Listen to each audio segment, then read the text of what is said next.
François, bon, les carnets, je me lance sans préparation sur un truc qui me tarabuste et c'est un petit peu, hop là, comme si tu partais en patin à roulettes alors que t'as pas fait de patin à roulettes depuis, oh là, un demi-siècle, peut-être même plus que ça. Et voilà, Claude Simon, Jardin des plantes, c'est page 104, mais j'ai passé beaucoup de temps là, récemment dans Claude Simon, et Jardin des plantes, ça éclate là, de tous les côtés, parce que c'est sur la surface générale du monde. Tu passes de Kyoto à Mexico, tu reviens à Paris, tu vas à Göteborg, et puis sur cet éclatement là de la carte, eh bien, tu as toutes les variations temporelles, c'est-à-dire les choses récentes, parce qu'elles sont liées à ces villes, parce qu'il après le prix Nobel, il est invité pour des conférences, mais tu as l'Espagne, tu as la défaite sur la Meuse, tu as les scènes d'enfance, tu as la maladie là, après la guerre, et c'est à mesure que tu repasses là, non pas par la lecture linéaire, mais que tu l'as relu suffisamment de fois, et en plus il parle tout le temps de Proust, il cite des lettres de Proust, que ça peut commencer à danser. Et dans cette danse, voilà le passage. On est à Calcutta, au parc à Hotel. Il y a Roger Caillois, Roger C. et Antoine V., donc le metteur en scène, Vitesse. Vive discussion à l'issue d'un dîner dans la salle à manger du parc Hotel à Calcutta entre Roger C. et le metteur en scène Antoine V., sur la façon dont doivent être dits les alexandrins. Caillois soutenant le fameux Roger escalier dérobé, tandis que Vitesse défendait l'habituelle scansion où la césure est nettement marquée, la dispute par-delà leurs arguments respectifs. Caillois reprochant au retour des 12 pieds sa monotonie, Vitesse, essayant de lui expliquer qu'il en était là du langage, comme de ces jardins, ces parcs aux allées taillées en forme de murailles, d'entablements, langue et nature également soumises à la même royale volonté d'ordre, de mesure et de mathématiques. Prenant un tour inattendu lorsqu'en professionnel du théâtre, Vitesse a entrepris d'appuyer sa thèse par de longues tirades d'Andromaque ou d'Athalie, et qu'à sa stupeur, Caillois, à son tour, lui opposait d'aussi longues citations de Bajazet ou d'Esther. Alors on va le reprendre tranquillement, un par un, et même en commençant par la fin, c'est-à-dire, vous avez deux personnes, Caillois, Vitesse, qui se heurtent à comment dire les alexandrins. Est-ce que ça nous concerne, nous ? Ben oui, parce que la prose, c'est du rythme, c'est de la coupe, c'est des syncopes, c'est des élisions, donc dire la prose, ça s'ancre, et ça, vous allez relire l'article de Proust sur Baudelaire, où il parle énormément de Racine, relire l'article de Claudel sur Racine, l'apprentissage rythmique de la prose. Pas pom pom pom pom pom pom pom pom pom, non, mais comment ça heurte, ça joue, ça glisse, ça se tuile. Eh bien, où est-ce qu'on le fait sinon ? Chez Baudelaire en général, par exemple, ou Malherbe, ou Racine, évidemment, et l'alexandrin. Ça vieillit ? Relisez La vieillesse d'Alexandre de Jacques Roubaud. Je ne dis pas ça vieillit au hasard, mais est-ce que justement maintenant, si parce que nous, notre quête allait vers la prose, est-ce qu'on lit Racine comme une sorte de prose déclamative ? Et là, Vitesse, non, c'est le parc de Versailles. Et cette phrase, je pense pas que Claude Simon puisse c'est noté juste aussitôt. Je sais pas comment il notait en voyage toute cette matière. Ça, même dans le livre de Mireille Kahl-Gruber, j'ai rien vu sur ces carnets. Je sais qu'ils sont en dépôt aux archives, Bibliothèque nationale, je sais plus, mais enfin en tout cas, il existe des archives de ça, mais je sais pas si ce genre de choses sont à l'intérieur.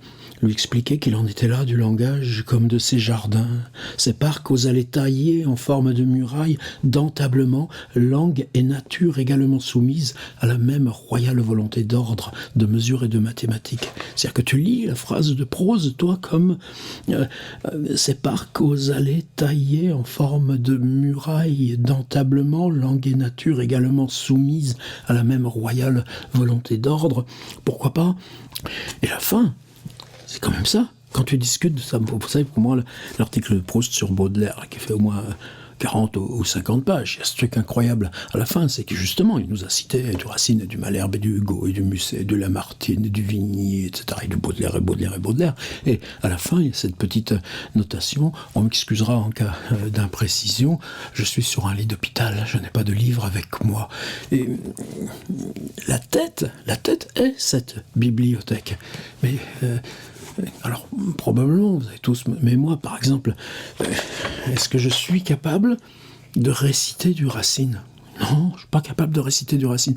Du Baudelaire, oui, certainement. Et encore, il y a un moment que je n'ai pas cultivé, l'entraînement. Alors, si on me montre un vers de Racine, je pense que je peux assez aisément dire « Ah, ça doit venir de tel endroit, ça va venir de tel endroit. » Mais là, ce qui surprend Claude Simon, c'est ça. Voilà Vitesse et voilà Caillois. Vitesse à la limite parce qu'il est metteur en scène, qu'il est cultivé, ça, cette mémoire.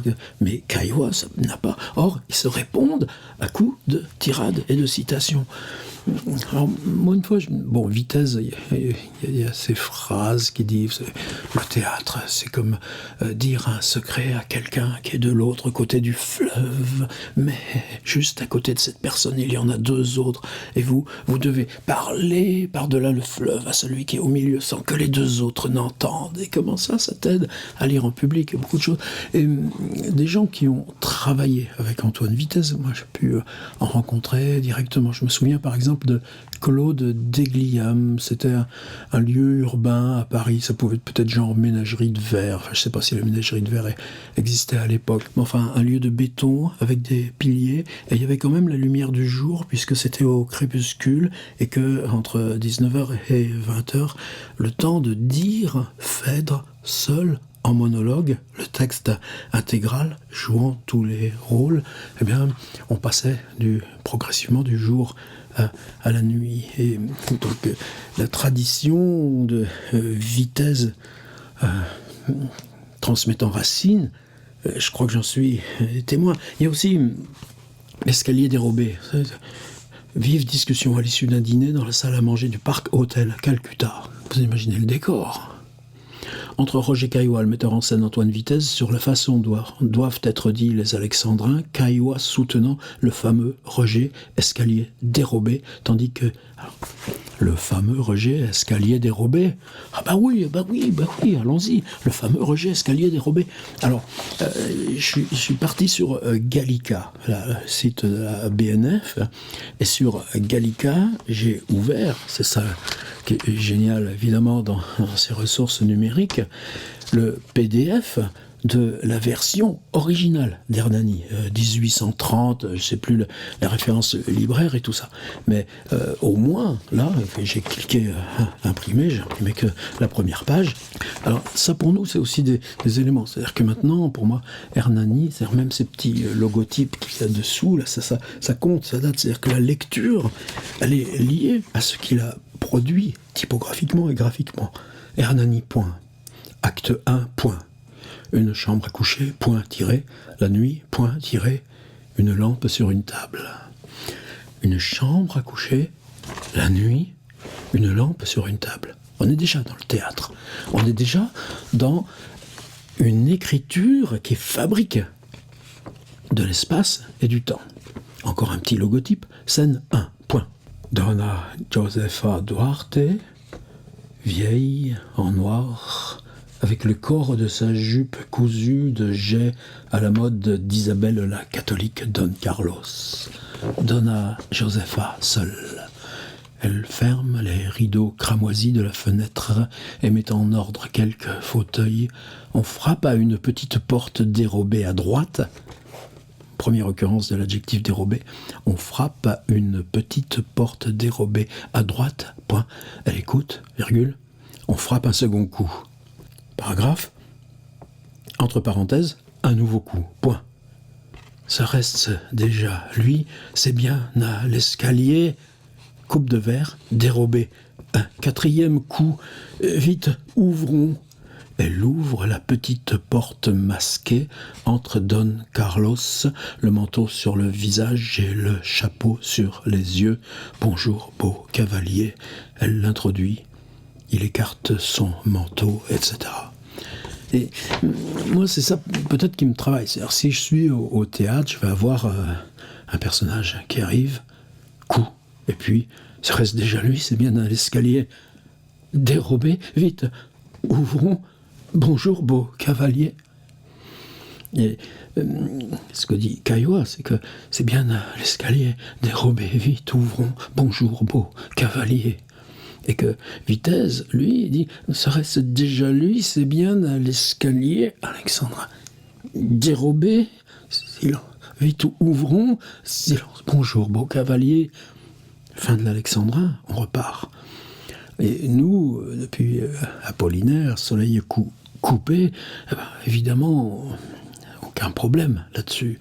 Mais moi, c'est plus ce truc-là que quand je lis ces textes-là, j'ai pas envie du théâtre, de toute façon j'y vais pas. C'est plus ce truc que la didascalie même est pour moi déjà un fait d'installation. C'est-à-dire que le théâtre, c'est la façon dont on fait surgir la parole dans le texte. Elle ferme au présent. Les rideaux cramoisis de la fenêtre mettent en ordre quelques fauteuils. On frappe à une petite porte dérobée à droite. Cette phrase, elle est belle. Et le théâtre ne le dirait pas. On frappe à une petite porte dérobée à droite. Elle deviendra la porte masquée après. Elle écoute. Silence temps. Elle écoute. Forcément. Il y a un temps et un silence après. On frappe un second coup. Et on frappe un second coup. Et là, le théâtre dit un nouveau coup. On frappe un second coup. Un nouveau coup. Ça reste déjà lui, c'est bien à l'escalier dérobé. Un quatrième coup. Vite, ouvrons. Elle ouvre la petite porte masquée. Et là, à ce moment-là, j'ai atomisé l'oral dans la prose. Et le rejet, c'est bien à l'escalier dérobé, vite, ouvrons. Finalement, on ne m'intéresse pas tant que ça, mais je comprends que, oui, le génie d'Hugo. Quel scandale! Hernani, le scandale, il commence par, dès la première réplique, le premier vers, ça reste déjà lui, c'est bien à l'escalier dérobé, vite ouvrons, bonjour beau cavalier. J'entre pas plus dans ce débat, mais là, dans Claude Simon, c'est soutenant le fameux rejet escalier dérobé, V, défendant l'habituelle scansion où la césure est nettement marquée, la dispute par-delà leurs arguments respectifs, prenant un tour inattendu, je saute la parenthèse de Claude Simon, la longue parenthèse là, sur ces jardins, ces parcs aux allées taillées. Et donc le 17e, est-ce que tu lis un texte en tenant compte de l'architecture et du paysage, l'architecture ouverte des jardins, qui sont ceux de son époque à ce moment-là, la tradition de Shakespeare, forcément différente. Lorsqu'un professionnel du théâtre V a entrepris d'appuyer sa thèse par de longues tirades d'Andromaque ou d'Athalie, et qu'à sa stupeur, c'est à son tour lui opposer d'aussi longues citations de Bajazet ou d'Esther. Il y aurait donc un Racine qui permettrait d'être lu en fausse prose, et je sais pas, j'ai pas envie de dire ça. Et un autre où la contrainte de respecter la césure et l'alexandrin serait ce qui nous amène Racine là, à plus de 300 ans de distance. Andromaque, tragédie, acte premier, scène première, Oreste, Pylade. Oreste, vous le connaissez le premier mot d'Andromaque. J'en ai parlé en atelier d'écriture il y a 2 jours. Ça fait partie des 4 pièces de Racine qui commencent par oui. Oui, virgule. Oui, virgule. Et donc déjà, l'alexandrin, même chez Racine, c'est pas 6, c'est 1, virgule, puisque je retrouve un ami si fidèle, long, 2e hémistiche, ma fortune va prendre une face nouvelle, et déjà son courroux, semble s'être adouci, depuis qu'elle a pris soin de nous rejoindre ici, oui, comme celui-ci est plus long, qui m'eût dit, virgule. Et ensuite, 3, et ensuite c'est les 9. Qu'un rivage à mes yeux si funeste. Alors comment tu dirais, toi, Vitesse? Tu dirais, qui m'eût dit qu'un rivage, 3, 2, oui, à mes voeux si funeste, qui m'eût dit qu'un rivage à mes yeux si funeste présenterait 4. D'abord, mot faible pour révéler mystiche, Pilade aux yeux d'Oreste, qu'après plus de 6 mois que je t'avais perdu, là, on peut pas diviser l'alexandrin. Si je fais vitesse, qu'après plus de 6 mois que je t'avais perdu, à la cour de Pyrrhus, tu me serais rendu, alors que peut-être que nous-mêmes, justement, y compris à distance de Vitesse et Cailloa, on dirait qu'après plus de 6 mois que je t'avais perdu à la cour de Pyrrhus, tu me serais rendu. Oui, puisque je retrouve un ami si fidèle, ma fortune va prendre une face nouvelle, et déjà son courroux semble s'être adouci depuis qu'elle a pris soin de nous rejoindre ici. Qui m'eût dit qu'un rivage à mes yeux si funeste, qui m'eût dit, ah non, ça va pas ça, oui, puisque je retrouve un ami si fidèle, ma fortune va prendre une face nouvelle, et déjà son courroux semble s'être adouci depuis qu'elle a pris soin de nous rejoindre ici. Qui m'eût dit qu'un rivage à mes yeux si funeste promènerait d'abord Pilade aux yeux d'Oreste, qu'après plus de 6 mois que je t'avais perdu à la cour de Pyrrhus, tu me serais rendu. Oui, puisque je retrouve un ami si fidèle, ma fortune va prendre une face nouvelle, et déjà son courroux semble s'être adouci depuis qu'elle a pris soin de nous rejoindre ici.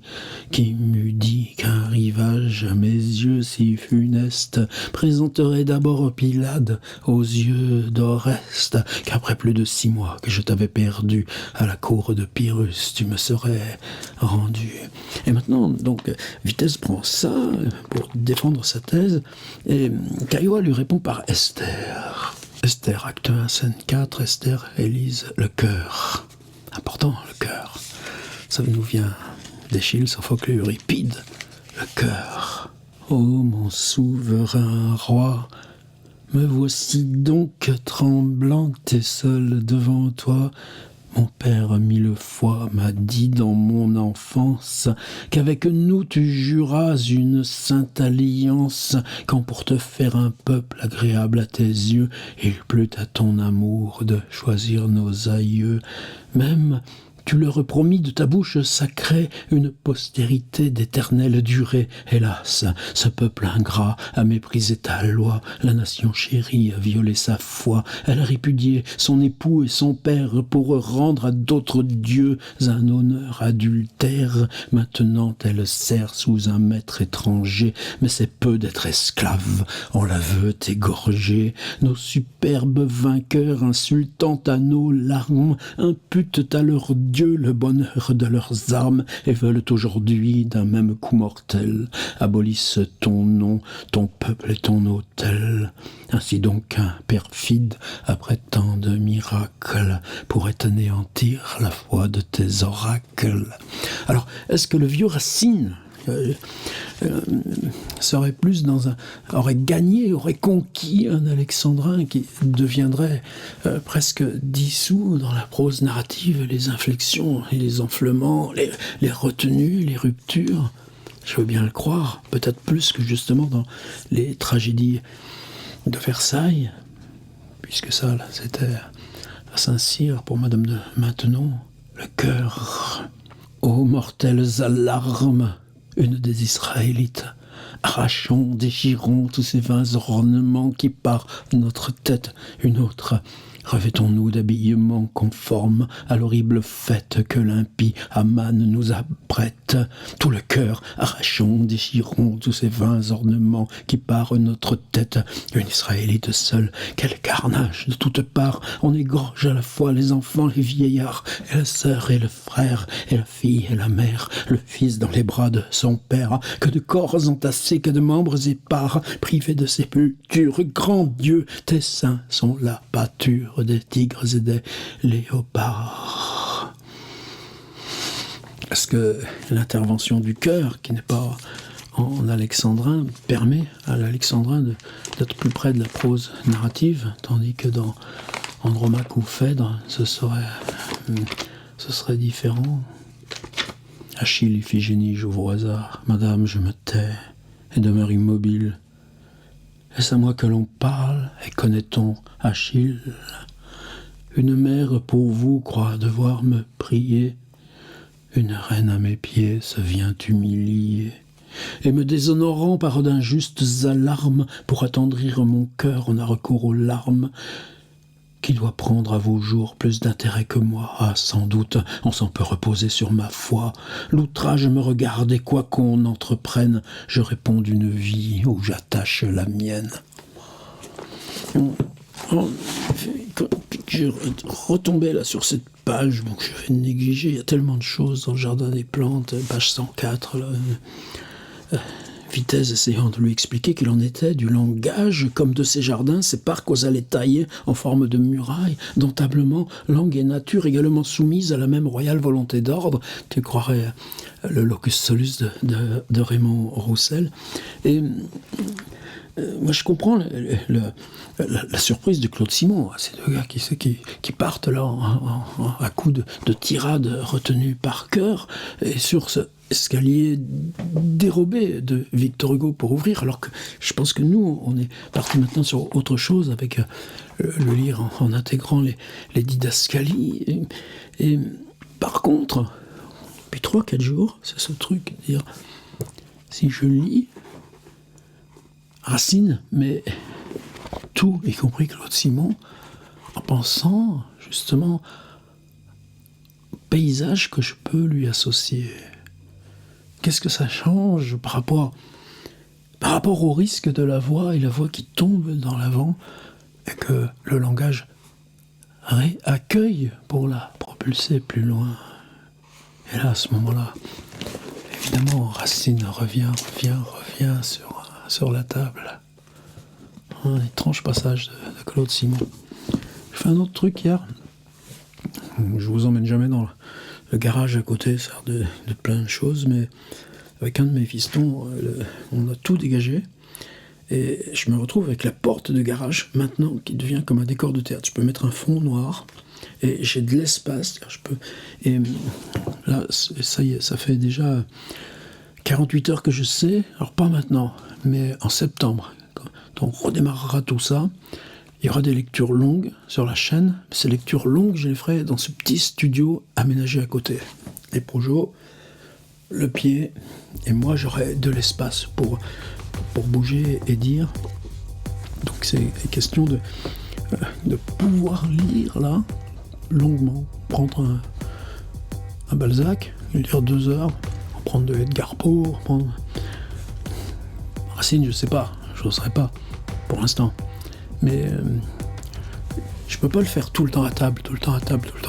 Mais se séparer là, en ayant installé ce micro petit studio fond noir, projo, pied, micro, je sais que j'ai un espace pour dire, et dire longtemps. Si vous avez la gentillesse de dire ce que vous en pensez, ce que vous attendriez d'une telle expérience. Dans quoi on peut se lancer? Tiens, mais je sais déjà que c'est une réflexion profonde là, tant pour la vidéo, cette question de la table, de l'équipement, du debout, de la durée, de dire simplement je vous présente une lecture longue. C'est peut-être pour ça aussi que j'ai tellement accroché à ce petit passage là, du jardin des plantes, entre Caillois et Vitesse, le fantastique Vitesse, et Caillois, l'écrivain fantastique.